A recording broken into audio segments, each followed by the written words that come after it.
This KGCT 8 segment is brought to you by the Tex Red Second Annual Music Festival and Cook-Off, being held on October 23rd and 24th, 2026 at the Galveston County Fairgrounds. For more information, go to texredmusic.com.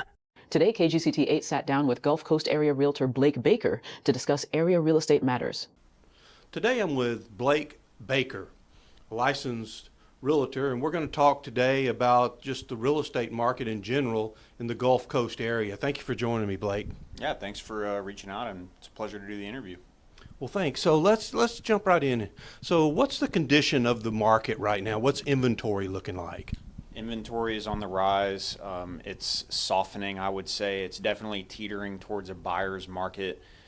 My listings are taking a little bit longer to sell. A lot of people got kind of bamboozled into thinking that COVID market was going to be a permanent thing, and we're seeing the other side of that spectrum at this time, and things are changing definitely.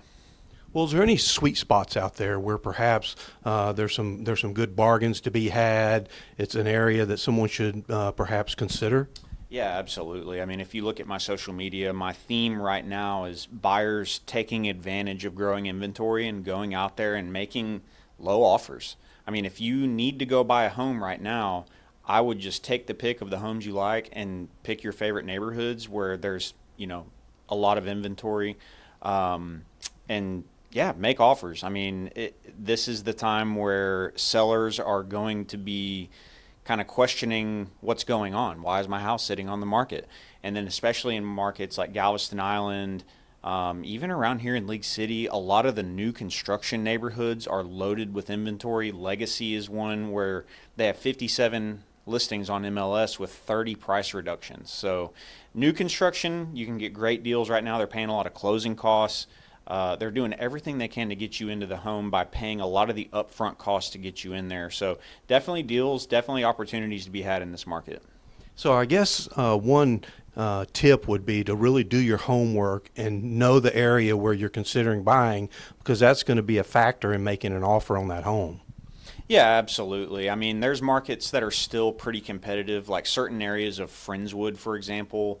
I had a buyer the other day send me a house that was gone full asking price, all cash with no due diligence period. So meaning they committed all up front that they're buying this thing and they didn't even do inspections and stuff. So homes like that in great school districts that are priced right, that are just desirable, can still move pretty fast, but your more single family starter home per se, or tract home, those are the ones where you can come in and get quite a bit under asking price on the purchase. And pricing trends, are you seeing them hold steady? Are they going up? They going down with all of this inventory? They're going down a little bit. I'm definitely noticing my listings are selling for less than where we originally listed. I had one recently that I felt we nailed the list price because a house like 5 houses down sold for X. And then we said, okay, we need to be here because that one had a pool, ours doesn't. So we put it right where we thought we needed, and it still didn't make that list price on the contract. So, yeah, man, I mean, it's like I said, it depends on the neighborhood, but prices are definitely softening. And for those sellers that are experiencing quite a few days on the market, I guess right now is just a time to be patient because of all the inventory. Yeah, so it definitely is time to be patient because we'll list a property and have a seller a week into it ask what's going on, we have, no showings, and I have to tell them, hey, in a lot of cases right now you're looking at 40 to 60 days on market before you even get a contract, and then when you get a contract it's typically 30 to 40 days before you close. So patience is key right now. It's not a time to just knock the price down really quickly and fire sell your home. It's patience definitely pays in this market if you're a seller. Yeah, so let's talk a little bit about rates. What are rates doing, and what are those that determine the rates, the feds, what are they looking at as far as any type of rate hike or rate cut for the remainder of the year? Well, I don't have a crystal ball. I wish I did. We were seeing rates in the high fives. I really thought that this would be the year where we kind of slide back down into the fives and do a really healthy kind of area for our market. Some things happened geopolitically, the war with Iran, stuff like that.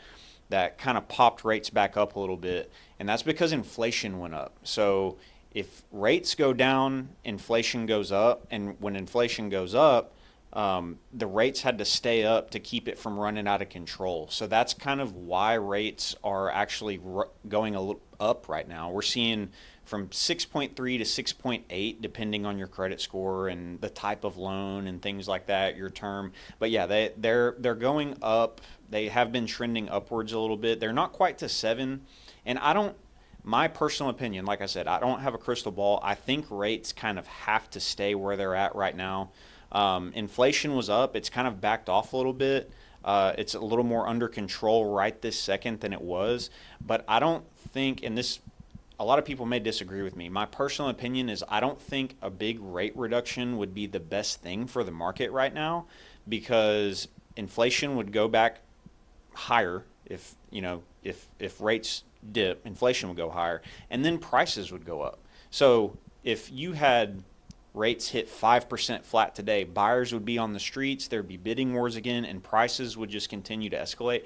I don't think that's what people necessarily want. I think it's a combination of a lot of things, costs with insurance, property taxes, going to the grocery store is expensive. People are just, I think they've had enough of how expensive everything is right now, which is why we're kind of seeing a stagnant market. And we just don't have enough homes still built. Even though the inventory is growing, the small inventory we had over the last several years just pushed prices up. The low rates inflated prices, and now we're kind of just stuck in this period of prices are still pretty high, but we're starting to see them soften. And I think the answer to our problem would be to get prices back down and to get it to where it's a more affordable payment for your average person. So a lot of factors, a lot of variables. Let's talk a little bit about Galveston Island, knowing that that is a unique market because there's a lot of weekend homes.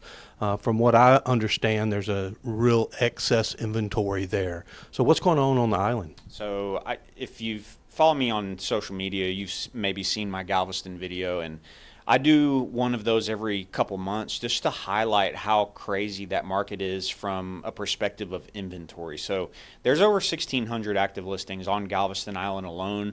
Sea Isle specifically is one neighborhood where there's over 90 active listings. Tiki Island, like 10% of the whole island is for sale. And you're seeing homes that are listed for substantially less than the people paid during the Airbnb COVID market of 2020, 2021.